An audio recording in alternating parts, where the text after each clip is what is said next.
This is Al Nearing.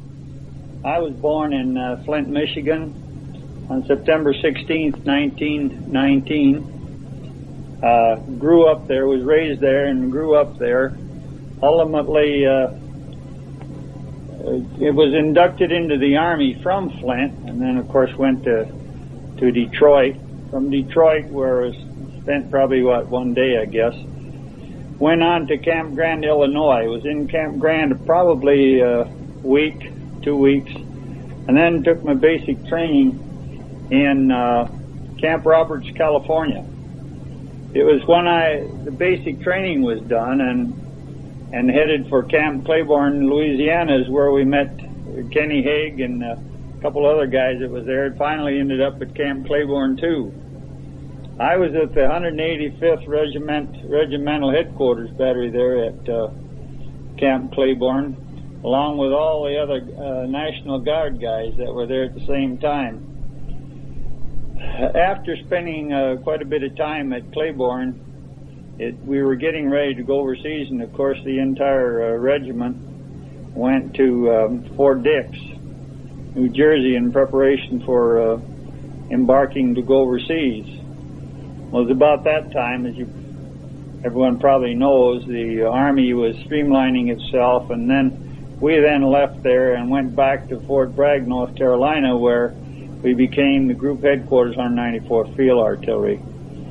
After a considerable length of time, additional training, and acting as cadre for quite a while, we then went overseas, landed in Oran, went across Oran, across Morocco, as far over to Bizerti, went from there to Naples, fought on up to Pisa, back down, then over. Some of us then we all went to France. Of course, some of us with the trucks went to Toulon, some went to Marseille.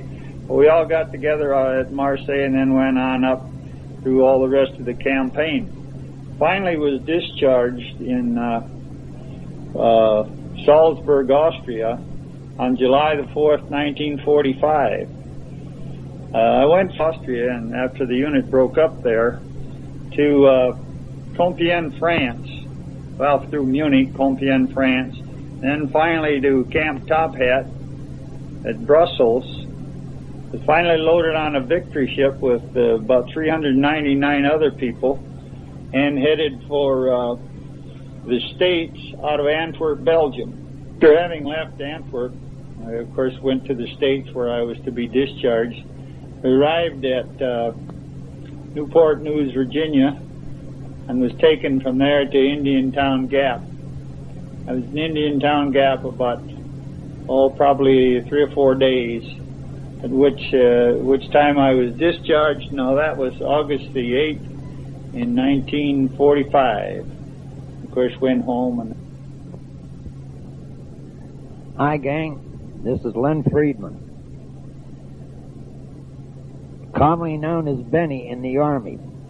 I was born in Westview, Pennsylvania, a suburb of Pittsburgh, PA, on February the 4th, 1916. I was inducted in the Army December the 2nd, 1941, 5 days before Pearl Harbor. I was inducted at New Cumberland, Pennsylvania, and was there for about 7 days, and then was sent to Fort Bragg for basic training on 155 howitzers. From basic training, I was assigned to the 194th Group Headquarters. After a length of time, transferred to the 194th Field Artillery Battalion. We left Fort Bragg and went to Fort Dix.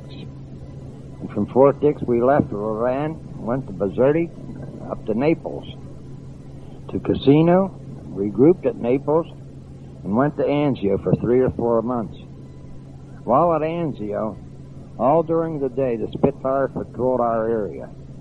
Nothing happened while we were there until at night. The Spitfires left, and that's when the Germans started. They dropped anti-personnel bombs, threw everything at us that they possibly had, 88s, you name it. From Anzio, we fought our way into Pisa. From Pisa, we went to France, to Germany, At the end of the war, we had landed at Oberammergau, Bavaria. At the end of our war, I had 87 points and was sent to Courtrai, France. While at Courtrai, we guarded 100,000 prisoners of war, waiting for a boat to come for our trip back to good old USA. We finally come back on the Santa Rosa, and I was discharged at Fort Indiantown Gap.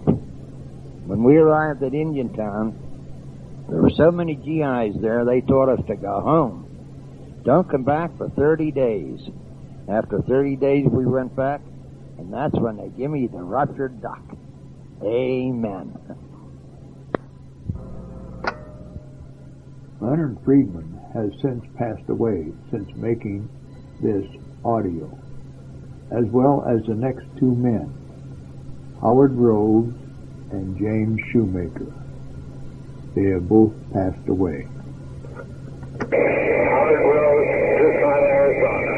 Very glad to be here for the second time and hope to send many more. Thank you.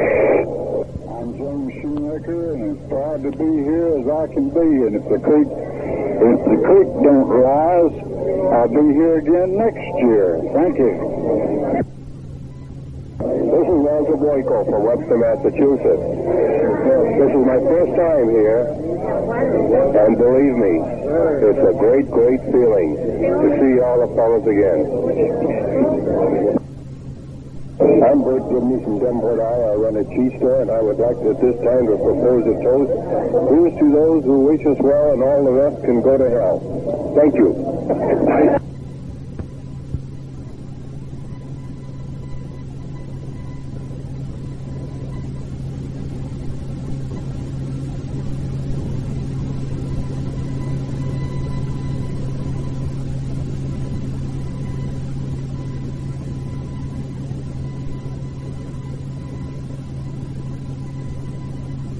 My name is Reinhard Tunn. I joined the 185th Field Artillery in 1937 in Davenport, Iowa, primarily to play baseball.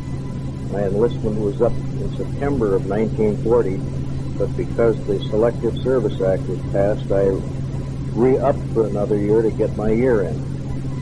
I went down to Camp Claiborne. We were federalized February 10th, 1941. I went down to Camp Claiborne, Louisiana with 185th Headquarters Battery as a buck sergeant, at that time called the instrument sergeant. In May of 1941, due to the inability of First Sergeant Crowley to continue his duties, he resigned and left home, and I was promoted to First Sergeant.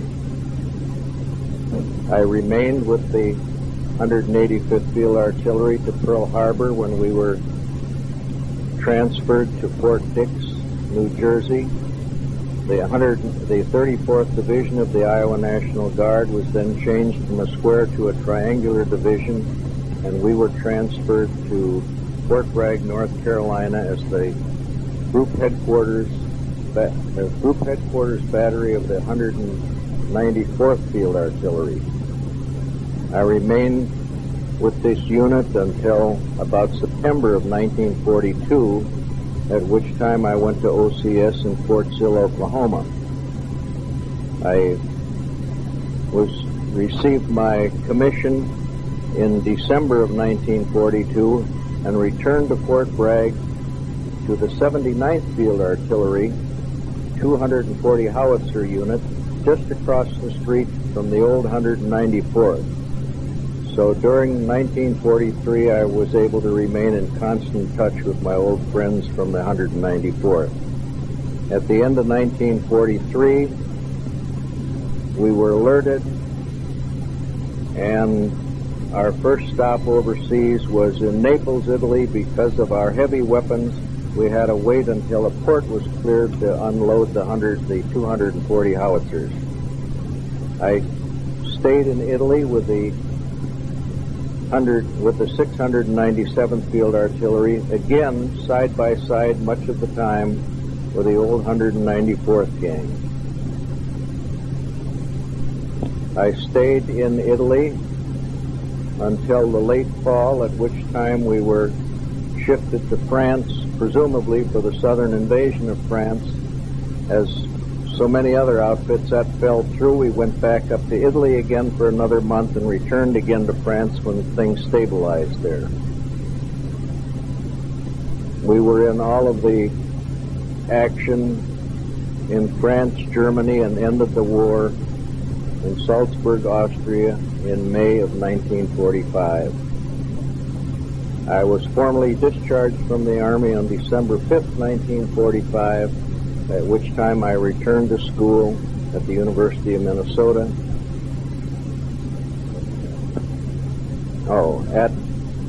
At the time of my, I was finally promoted to captain in February of 1944 and served primarily as the assistant S3 and S2.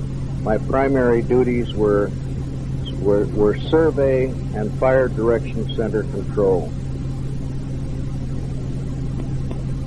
After I was discharged, I returned to the University of Minnesota, graduating in the summer of 1948, at which time I went to Milwaukee as office manager for the Herbst Manufacturing Company, which was a high-grade children's shoe manufacturing company.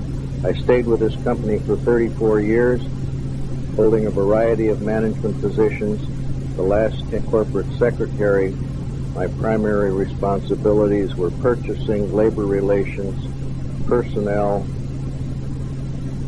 and data processing. I retired in February of 1983 and returned to Davenport, Iowa. I have 3 children. My oldest daughter is a physician in Vermont. My middle daughter is a school teacher in Jackson, Wyoming. And my son is a professor of zoology at the University of Alberta in Edmonton, Canada. John B. Knight. I'm born in Palmetto, Florida, December the 30th, 1916.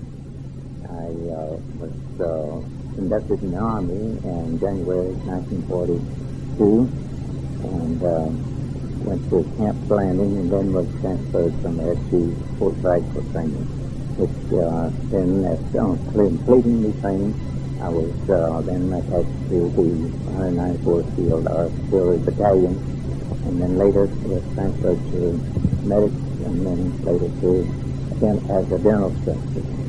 I was sent to, I went with all the fellows through Europe and Africa and so forth, and whenever I come back, was sent to Fort Dix and back to Camp Landing, where I was discharged in September 1945. I went to, after getting out of the service, I immediately almost went back to work with my family, having our business, making cosmetics, perfumes, soaps, patent medicine, and so forth. I became a recognized cosmetic chemist and also a recognized perfumer. And this is my third reunion. I was married shortly before I entered the service, and now we have 2 children and 8 grandchildren. And as now I'm still working in my own little business, growing orchids as a hobby. Hello, Bill. I'm in Bill Gruner's room over here at the 50th reunion of the 185th Regiment of the Iowa National Guard, and we're here having a good time at this reunion.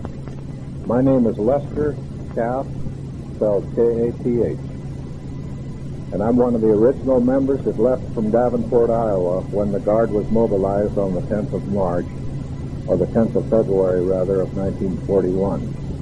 I was born up the river in Clinton, Iowa, and in 1928, at the age of 7, our family moved from Clinton to Davenport. We stayed there from then on.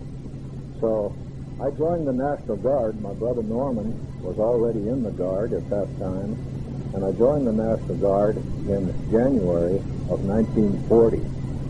Went to summer camp with them that year to Camp Ripley, Minnesota, at that time in the month of August. The thing that sold me on joining the National Guard was through the urging of my brother Norman, and he felt that it would be good for me to get into the National Guard for various reasons, financial and otherwise. But the main thing that appealed to me was Norm told me that they had a motorcycle out there in the headquarters with a sidecar, and they needed a driver to drive that. But they just didn't have a driver assigned at that time who could drive the motorcycle. So about that time, I was a graduate of high school, a recent graduate, and I was working as an apprentice machinist at the Davenport Machine and Foundry, and had acquired my first motorcycle. It was the first big item that I'd ever bought.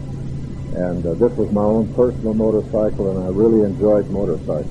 So when Norm told me that they had this motorcycle position available in the headquarters battery of the 185th Field Artillery, Iowa National Guard, I decided, well, I'll go out there and talk to the people involved with it. So Norm took me out there, showed me around the armories and so forth, met various people, including Captain Thomason, who was the battery commander then of Headquarters Battery. His first name was either Howard or Harold Thomason, and he was the brother of a subsequent Thomason that commanded Headquarters Battery when they came on active duty. There's a little story involved in that, too. When we took the motorcycle up for the summer training at Camp McCoy, Wisconsin in August of 40, I was assigned as the driver. I drove the motorcycle, and Lieutenant Virgil Moss was the convoy patrol officer, and our job was to follow the convoy from Davenport, Iowa, up to Camp Ripley, Minnesota, and act more or less as escort personnel to direct the traffic through the various cities that we would meet en route to Camp Ripley. So this we did. We would dash ahead of the column and stop in the cities, pull traffic back in the main intersections, and allow the military vehicles of the convoy to pass on through and go on. So this was it. I had a good feeling about that. I really enjoyed that. So that very briefly was my entrance into the National Guard and the reasons for getting on in there. After that, we came back from our summer training, and the 2 weeks of normal training was extended into 3 weeks because of the war clouds on the horizon. They figured they better go ahead and give us another week of training. So we did get that. While we were at Camp Ripley, both Captain Thomason and Lieutenant Moss were killed in a tragic accident with a military command car that overturned and went off the road and overturned. And of course, it had a convertible type of top on it, and both of these officers were killed in that vehicle. So this was a tragic loss for our battery and actually for the entire division. They had a military funeral, a military parade for them at Camp Ripley during that 3-week period that we were there. So that was the termination of both of those fine officers. So anyway, after that, as I say, we had 3 weeks. We came back home, went back about our jobs after that 3 weeks. So that was in August. The following February, we were mobilized. The entire 34th Division was mobilized on the 10th of February, 1941. We were brought on active duty. We initially stayed at the Armory out on Brady Street, the Headquarters Battery personnel, and we actually had bunks and so forth assigned to us out there at the Armory. And once we were mobilized and brought on active duty, we had to stay out there at the Armory and await our turn to go to our first duty station in a mobilized status. And that wasn't very long. Later on in February, we went and arranged to go down to Camp Claiborne. That was to be our training site. It was a new tent city that was established down in Louisiana, about 10 miles out of a city called Alexandria. we mobilized and went on duty, and eventually we left the armory there on Brady Street and proceeded in the wintertime to our new destination down at Camp Claiborne. I was in the motor section by that time, and my job was to get a deuce and a half down there in convoy to Camp Claiborne. We were taking the military vehicles down there in convoy, and in those days, while we slept overnight in either a high school or whatever we could find, a gymnasium, and so forth. This was an exciting experience for me, and we really enjoyed that aspect of driving down there. We left, and then later, the troop train left that carried most of the personnel down to Camp Claiborne. They left a few days later than we did, and that was an exciting time for the entire city of Davenport, and I'm sure for the smaller communities in the area, because here were these young men all leaving the city at one time and going to this new destination. So that's what happened. We went down to Camp Claiborne. Then very quickly from Claiborne, we went up to Fort Dix, New Jersey, and that is already on tape, that aspect, so I won't elaborate on that. From Fort Dix, we were split up. The old 185th Regiment, part of us went down to Fort Bragg. The other part was personnel went over to North Africa. I went into the group that went down to Fort Bragg. I was down there. We got down there in March of 1942. I spent the summer down there. We formed the 194th Field Artillery, which was redesignated from the old 185th. It became the 194th, and I served with that until that fall, November of 1942. In the meantime, I was promoted to the grade of Master Sergeant while I was down there in May of 1942. And as a new Master Sergeant, why, I was vulnerable for a levy that came along, a levy being a call by grade and position. I was called and assigned to Madison Barracks, New York State. Up to Madison Barracks, New York State. I went up there and was briefly with the 15th Observation Battalion, which was assigned at Madison Barracks, New York State. And from there, I applied for Officer Candidate School and went to Officer Candidate School and went to what they called Preparatory OCS, which was at Fort Ethan Allen, Vermont, for 1 month. And I went there, served that month, came back, and was assigned out to Fort Sill, Oklahoma, for OCS. In the meantime, the woman of my dreams I met down at Fort Bragg, and I met her just before I got reassigned to Madison Barracks. And we thought so much of each other, we corresponded back and forth. I just had several dates with her before I left Fort Bragg, and we met, and I corresponded with her at Madison Barracks. In February, I went home. I went home, explained to my folks that I was really in love with this girl, and so forth, and I was going to ask her to marry me. So in February, we became engaged, and in June, after I graduated from officer school, we were married out in Davenport, Iowa. So after I got commissioned, I had applied for liaison pilot school training, became a liaison pilot, went through the training, and my first station of assignment was down in Texas. And I was assigned to the 11th Armored Division there. We went from there out to maneuvers out on the desert.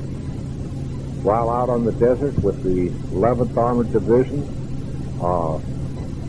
I and about 10 other lieutenants were all levied at that time to go as artillery officer replacements, all second lieutenants, to go overseas.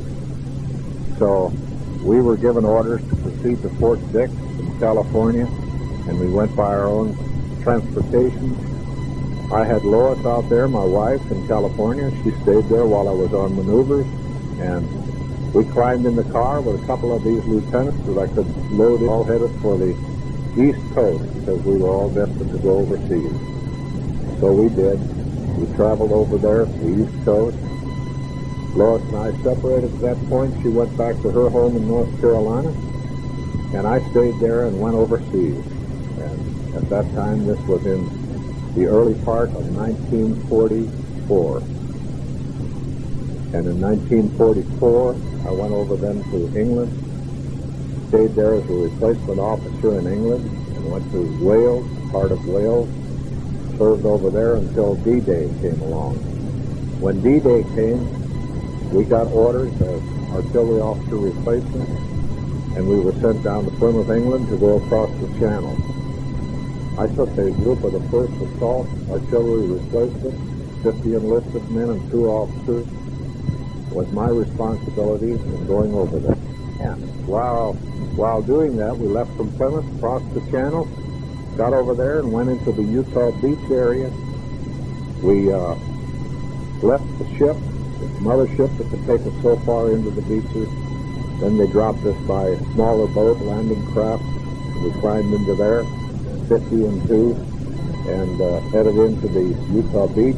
Got as far as we could, beached the boat, jumped out of the side of that, and made our way into the beach. During this time, of course, there was still heavy fighting going on. Battleships were still hurling their ammunition into the newly held beachhead. So that briefly was the story that far. I stayed with these artillery replacements, and as they were needed, they were drawn off, siphoned off, and sent to their units that had had their losses during the invasion, and eventually I got assigned to the 5th Armored Division. In getting assigned to the 5th Armored Division, I filled the loss of an artillery liaison pilot in the 490th Field Artillery Battalion of the 5th Armored Division. And I flew for them briefly. I flew 78 sorties for that unit, and I got shot down on takeoff once and had 2 crashes during that 78 mission period. And eventually I was processed because of the accident that I had. I was hospitalized or in the ambulance for some time, and after that, I lost my depth perception in that accident to a great degree, and they wouldn't let me fly anymore. So they took me off of flying status for the time being, supposedly, and assigned me to Division Headquarters D3 section, where I worked as a liaison officer. So from then, I served with the 5th Armored Division all through Europe, had 5 campaigns that we fought, was in the Battle of the Bulge, and so forth. So I don't want to take any more time here, but that very briefly was my combat experience. After that, after the war, I served in the occupation of Austria. I was assigned into Vienna, Austria for a year in the occupation, and my job was, I got assigned to the hotel and club section there, and I was assigned duty as a military manager of the Regina Hotel in Vienna, Austria, and I served in that capacity for a year. After that, I developed an ulcer on my stomach, had a perforated septic ulcer, became permanently physically disqualified as an officer from active duty, so I had to revert back to my enlisted status. I still had my permanent rank as Master Sergeant with date of rank of May of 42. So that I did. I came back home, reverted to enlisted status, and served the remainder of my career as an enlisted man. I became a sergeant major over in Europe. I was the first sergeant major promoted for the Army into the grade of E9. That was a new rank. I was boarded for the E8 position and was fortunate enough to be designated the first E8 Army type in Europe. And then in April of 49, the E8 Army in Europe.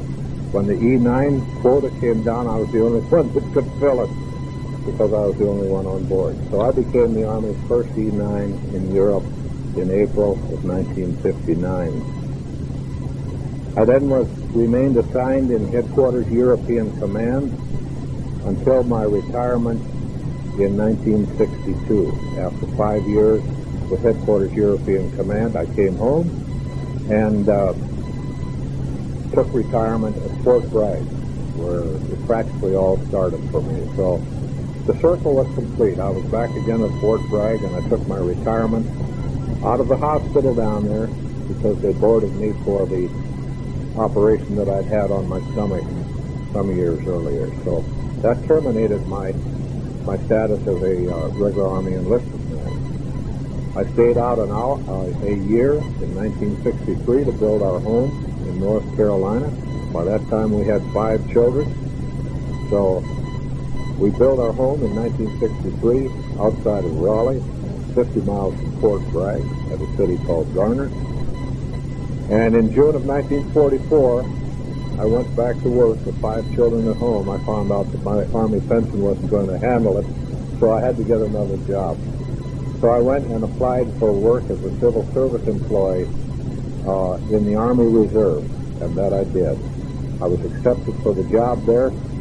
I became the senior technician for a regiment, a training regiment, the 108th Regiment of the 108th Training Division, which was a division stationed in the Carolinas as a reserve division. So I stayed with them from 1964 then until my final retirement in 1983, another 19 years. So that about sums up my military career. It was a dandy. I really appreciated it. I met a lot of nice people, made a lot of good friends, saw a lot of the world, and I am thankful for every bit of it. I met my wife at that time, and she has been the love of my life. With the 5 children, we now have 14 grandchildren and 2 great-grandchildren. So we don't lack for a place to go and spend our vacations and to visit. Thank you very much for your time. Well. Thanks, Schroeder. I'm having a wonderful time. I'm from Michigan City, Indiana, and we enjoy this trip coming here every year, but sometimes we might not have to do it. We won't be able to make it because of other reasons. This is Eddie Rocker from Moline, Illinois. I was inducted into service on February the 2nd, 1942. Went to Scott Field. Had a little basic training there for about 2 weeks is all, and then went down to Little Rock, Arkansas, Fort Robinson. Took infantry basic training down there, was transferred up to Fort Bragg, North Carolina, 194 Field Artillery Headquarters Battery. At that time, I'd spent about 6 months with the unit, and came home on furlough, went back to the unit, and shipped overseas. From that point on, we were all together in Italy, France, Africa, Germany, etc. I broke away from the outfit and was transferred to Nancy, France, a rest center, as a mechanic on buses. My name is Arnold Buckmeyer. I went in from Davenport, Iowa with the National Guard. February the 5th, 1941. We went to Camp Claiborne, Louisiana, and got discharged October 24th from Fort Sheridan. Dick Evans, Sanford, Florida. Joined the 185th, February 8th, 1940. Went to Fort Dix, and then to Fort Bragg. Left Fort Bragg, went to Angel Island, Fort McDowell, over to Hawaii, 24th Division, 63rd Field Artillery Battalion, and came back September 11th, 1945. Discharged September 15th at Fort Dix. Yeah, Chuck Weiss. I was in the 185th Field Artillery before we went into active service for a year. Then we went into active service and went down to Camp Claiborne. I was with a group in Claiborne for just about a year. And then I got transferred into the 63rd Signal Battalion. I was in the first boatload of soldiers that went overseas to Ireland with the 63rd. And then I got assigned to taking care of all of Eisenhower's equipment and got discharged in 1945, came back to Davenport, Iowa. My name is Francis Fitch from Oak Ridge, Louisiana. I was living in Monroe at the time I got inducted into the Army. They sent us from Monroe down to Camp Livingston.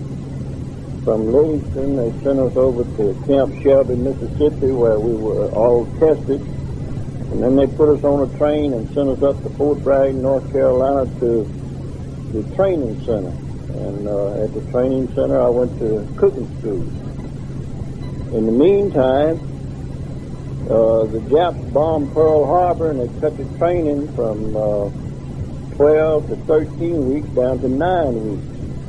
And they sent 1,500 or 1,800 of us up to Fort Dix, New Jersey, to reinforce the 34th Division. When we got into the 34th Division, they sent me over on KP duty, and they found out that I could cook. They were trying to fry chicken. They didn't have enough grease in there to fry anything. So then they took me in and made me a cook.